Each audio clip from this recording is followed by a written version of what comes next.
осы маркетингке биыл 4-ші жылға кетіп барады. Бұл жақта осы маркетинг жүйесін іске асыру үшін бірінші Қытайда осындай заң бар екен, 80 миллион юан ақшаны резервный фондқа қойдырды. Онсыз маркетинг планын іске асырмайды. Мұрты жақында. Жер қарай көтерілді. Көрінбей жатыр ма, или қалай түсінбей жатыр? Маркетинг классика накопительный дегенді мен бірінші рет көрдім. Бинар накопительный дегенді естігенбіз осы уақытқа дейін. Бірақ классика накопительный дегенді осы маркетингтен көрдім. Бұл жақта резервный фондқа 80 миллион юан ақшаны қойдыртпай, Қытайда іс жүзінде осындай маркетинг жұмыс жасауға рұқсат бермейді. Біздікімен санаған кезде 6 миллиард 250 миллион теңге ақшаны резервный фондқа қойдыртады. Компанияда 6 түрлі табыс бар, соның ең бірінші түрлі табысы бұл жақта реферальный бонус.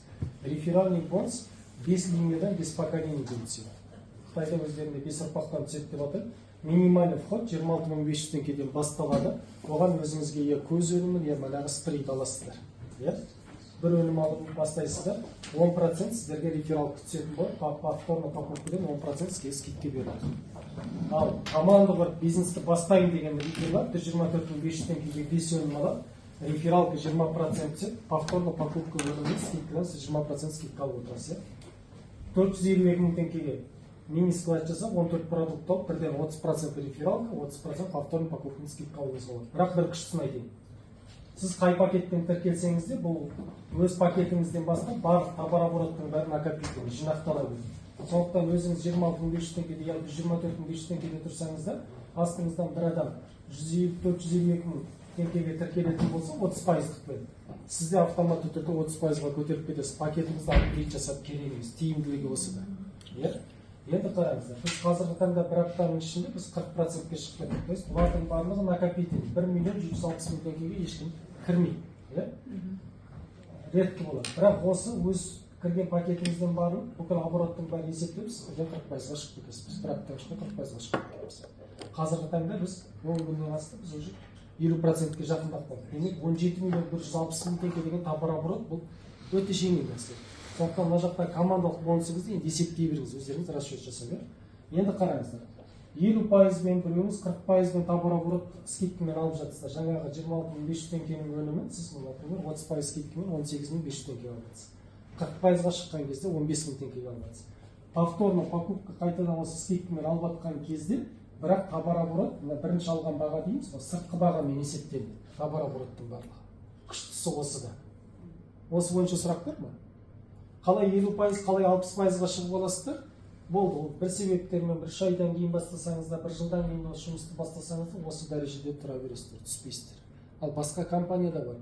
Мынандай ай сайын сіз өзіңіз хотя бы 15 PV-ға бір товар оборот жасап тұруыңыз керек, міндетті түрде. Бұл жақта ондай шарт жоқ. То есть ай сайын активация деген жоқ. Бұл жақта бірақ бір күштісін айтайын, тапқан табысыңыздың 10% депозитный счетқа түсіп отырады, соған сіз повторный покупка өнім алып отырасыз. Бұл өте күшті нәрсе. Біз енді өзіміздің практикамыздан көріп жатырмыз, қазір маркетинг маржинальный болғандықтан повторный покупкаға де барып, депозитный счетқа ақша күшті жиналып қалады екен. То есть қайтадан өнім алатын ақшаңыз келесі айда күшті жиналып тұрады. Біз мына жерде стартпен біз бастап отырмыз қой, келесі айда мына суммадан да көп болады. Қайтадан алатын өніміңіз. Не үшін? Өйткені маркетинг өте күшті. Мына жер түсінікті ме осы бойынша осы? Қалай 60%-ға шығып аласыз, одан кейін личный тіркейсіз ғой қайтадан, өзіңіз личный ширинаңызды көбейтіп жатсыз. 60%-ға шығып алғаннан кейін керісінше сізде маржа өте күшті түседі екен. Отличный 60% түседі, второй линия 50% түседі, керісінше үшінші линияда 40% түседі, керісінше өте әдемі түседі екен. 60%-ға накопительный 51 миллионнан аса товар оборот жиналып, 60%-ға қалай шығасыз, сізде командалық бонус ашылады.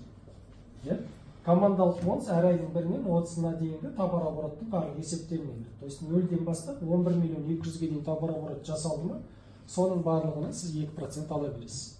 Басқа компанияны не үшін салыстырамыз? Өйткені бинарлы маркетингте осы 11 миллион 200 мың теңге бір жақ қолыңызда товар оборот айналып тұрмыз, сізге ақша бермейді. Сізге равновес керек, тепе-теңдікті күтіп отырасыз. Ал бұл жақта сіз бір командаңыз, мысалы адамыңыз бар, личныйыңыз, бірақ бір командаңыздың товар обороты осындай болып жатырмыз, сіз ақшаны бере береді. Күштісі солай. 11 миллион 200 мың теңгеден $1 асып кетті ме, сізге 4% береді. 11 миллион 200 мың теңгеден $1 асып кетті, сізге 4% береді. Енді қараңыздар.